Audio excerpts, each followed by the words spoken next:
जीवन नारियल की तरह होना चाहिए, नारियल की तरह जीवन होना चाहिए। अच्छा, नारियल भी दो प्रकार के होते हैं, एक कच्चा नारियल, पका। कच्चे और पक्के नारियल में क्या अंतर है मेरी माँ? कच्चा नारियल खोपड़ी से चिपका होता, जो उसकी कड़ी कड़ी खोपड़ी है उससे चिपका रहता ना। कच्चा नारियल आप तोड़ेंगे तो उससे चिपका फिर निकालो बड़ी मेहनत से। और पका हुआ नारियल रहता अंदर है पर वो खोपड़ी को छोड़ देता है। नारियल का जो कठिन हिस्सा है सब छोड़ देता है। अच्छा, आप पके नारियल को आप कान से लगा के हिलाओगे तो अंदर से आवाज आएगी, मैं अलग हूं, मैं अलग हूं। कच्चे नारियल से आवाज आएगी, मैं चिपका हूं, मैं चिपका हूं। उसका पानी बजेगा। कच्चे नारियल का क्या बजता है? पके नारियल का गोला ही बजता, बज बज के कहता मैंने छोड़ दिया, मैंने। हाँ जी, नारियल हर दिन चढ़ाते हो भगवान को। नारियल भी तुम्हारा गुरु है, बहुत कुछ सिखा रहा, कोई सीखने वाला तो हो। कच्चा नारियल पकड़ के रखता है, पका नारियल छोड़ देता है। उसी प्रकार आप संसार को पकड़ के रखे हैं, इसका मतलब आप अभी कच्चे हैं। अच्छा, पका हुआ नारियल भी भीतर ही है पर वो भीतर होते हुए भी सबको छोड़ चुका है। पका हुआ व्यक्ति वही है जो गृहस्थी में रहकर भी गृहस्थी को त्याग दे, भीतर से, अंदर से त्याग दे। बाहर से ऐसा लगे कि पत्नी के संग है, पति के संग है, बच्चों के संग है, पर वो अटैच भगवान से हो। व्यवहार तो निभाना है, व्यवहार जगत को भी छोड़ना नहीं है। पत्नी को छोड़ मत दीजिएगा, पति को छोड़ मत दीजिएगा, अपनी जिम्मेदारी काम धंधे को मत छोड़ दीजिएगा। काम करते हुए भगवान का स्मरण करना है ना, अपने कर्तव्यों का निर्वहन करना है। शास्त्रों में इसकी बहुत गहरी व्याख्याएं हैं कि अपने कर्म को नहीं छोड़ना। अभी मैं आपको कथा सुना रहा हूं, समाज के बीच में हूं, तो हम सभी माताओं की सेवा करते हैं, अन्य क्षेत्र में सेवा होती है, गाय की सेवा होती है, दवाइयों की सेवा रोगियों के लिए है। अभी हम समाज के बीच में हैं। अब हम सोच लें कि हम हरिद्वार जाएं, हरिद्वार के ऊपर बद्रीनाथ, वहां गुफा में बैठेंगे। तो गुफा में हम यदि बैठ गए तो केवल हमारा ही कल्याण होगा, हाँ या ना? हमने गुफा पकड़ ली तो केवल हमारा कल्याण होगा, क्योंकि हम भजन करेंगे। अभी हम सबके बीच में हैं तो उन सभी का कल्याण हो रहा है जो इस सेवा का लाभ उठा रहे हैं। कहने का अर्थ यह हुआ कि अपने कर्तव्यों का पालन करते हुए तुम्हें भगवान की तरफ बढ़ना है, सेवा करनी है। सब कुछ छोड़ ही दोगे तो सेवा करोगे कैसे? चलो, आज आपने घर छोड़ दिया, नौकरी छोड़ दी, काम छोड़ दिया, व्यापार छोड़ दिया और सब छोड़ के आप वृंदावन आ गए।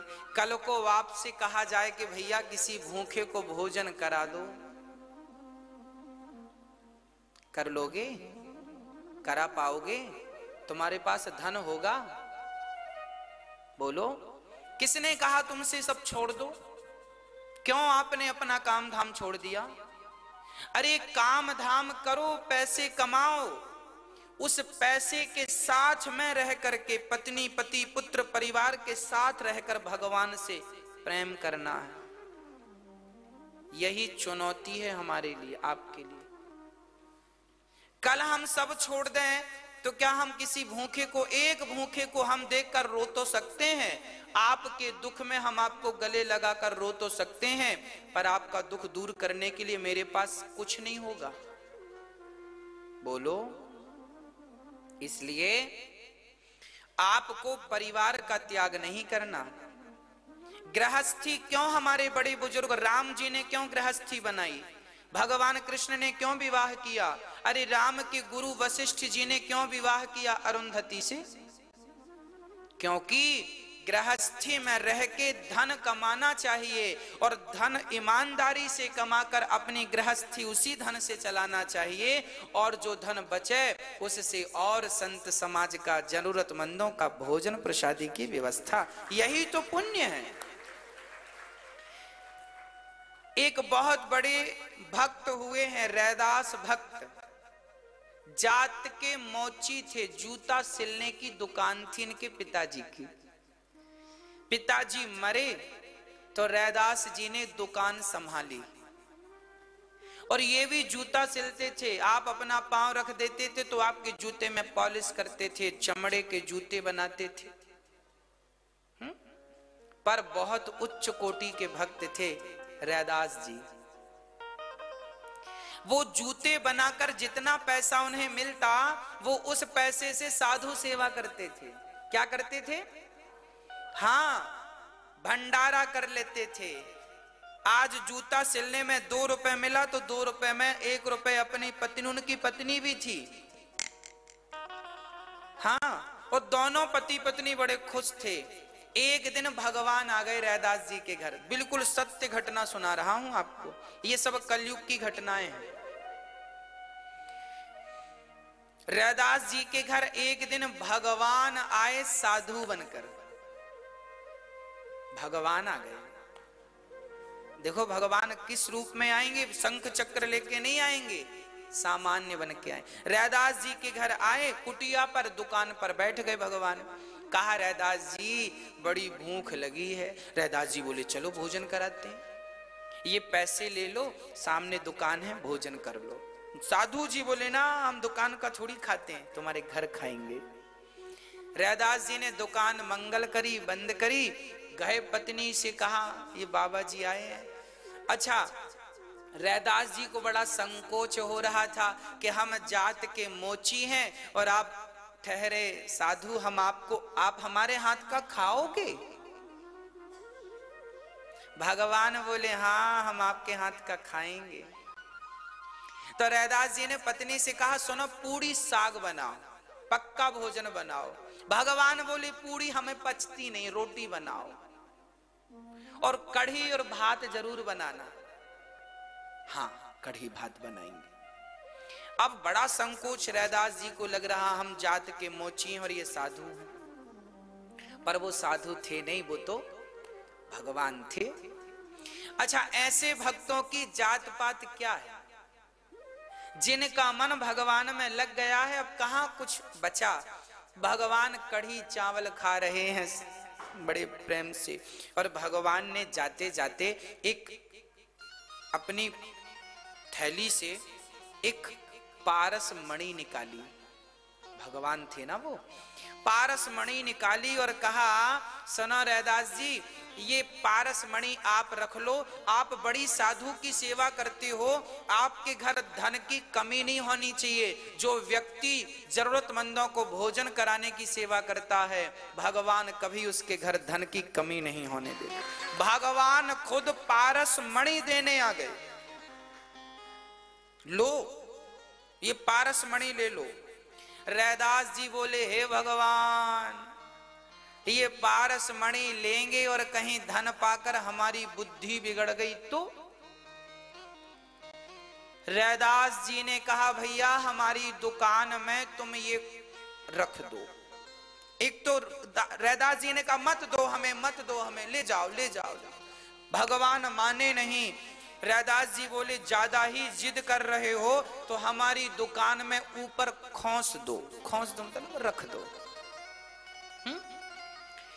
अब भगवान को लगा इसे जरूरत पड़ेगी तो ले लेगा। भगवान जी चले गए। रैदास जी जूते सिलने से जो पैसा मिलता उसी से वो साधु सेवा करते। रैदास जी ने एक भी बार उस पारस मणि को देखा नहीं। 1 साल बाद भगवान फिर साधु बन के आए। रैदास जी याद है कढ़ी चावल खाई थी आपके घर? हाँ याद है। आप अभी भी जूता सिल रहे हैं, हमने पारसमणि दी थी कि बड़ी आप बड़े आदमी बन जाना और बढ़िया साधुओं की खूब संग सेवा करना 24 घंटों। रैदास जी ने कहा आपने पारसमणि दी थी? हाँ हाँ। रैदास जी ने कहा आपने अपने हाथ से कहां रखी थी? बोले वहां। रैदास जी ने कहा तो वहीं रखी होगी, निकालो और ले जाओ, आपने उपयोग नहीं किया। रैदास जी बोले राम राम, जब हमारा काम इसी से चल जाता है तो हम कहां उलझें। हम बिहारी जी हमसे जितना करा रहे हैं हम उसमें संतुष्ट हैं।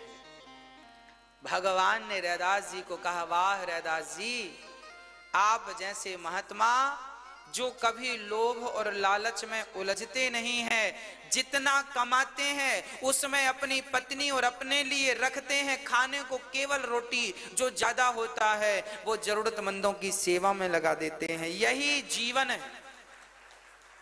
गृहस्थी में रहना सबसे बढ़िया है, पर गृहस्थी में जितना मिल जाए बिना लोभ का, बिना लालच का। आज का गृहस्थी दुखी क्यों है? क्योंकि जरूरत से ज्यादा लोभ है। आज के व्यक्ति के पास गाड़ी है, कार है, तो भी दुखी है। हमारे पास छोटी कार है, बड़ी मर्सिडीज होनी चाहिए, 50 लाख की गाड़ी होनी चाहिए। मतलब व्यक्ति जहां है वहां वो संतुष्ट, और संतुष्ट नहीं है इसलिए आज का व्यक्ति दुखी है। इसलिए आप गृहस्थ जीवन में रहकर जितना मिल जाए उससे अपना पेट भर के, बच्चों का पेट भर के, अपने खर्चे निकाल के जो बचा है उसे परमार्थ में लगाओगे तो बिहारी जी उसका कई गुना धन बढ़ाएंगे। सेवा ही सबसे बड़ा धर्म होना चाहिए।